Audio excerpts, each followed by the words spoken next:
Новости из алмазной столицы. Добыча кимберлитовой руды шахтным способом – это трудоемкий процесс, который выполняют не только квалифицированные, но и физически крепкие работники. В ряду специальностей подземной горной добычи есть профессия крепильщика, которая требует особой выносливости. С работником рудника Айхал в Мирнинском районе встретилась наша коллега Оксана Мезенцева. Работа для смелых. Так отзываются о своей профессии крепильщики подземного рудника Айхал.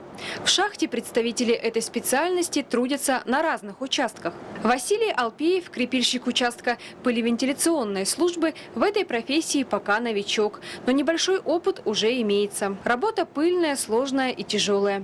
Так нужно установить вентиляционные перемычки, провести забутовку, то есть заполнить материалом пространство между крепью и породой, проверить исправность пожарных кранов и многое другое. Здесь свои нюансы есть. Ну, а загазованность, пыль, ну и другие механизмы всякие. Всего нужно. Все нужно соблюдать требования безопасности, и тогда будет нормально. Как утверждают сами крепильщики, при такой сложной деятельности специалисты этого профиля должны обладать хорошей профессиональной подготовкой и, несомненно, физической силой.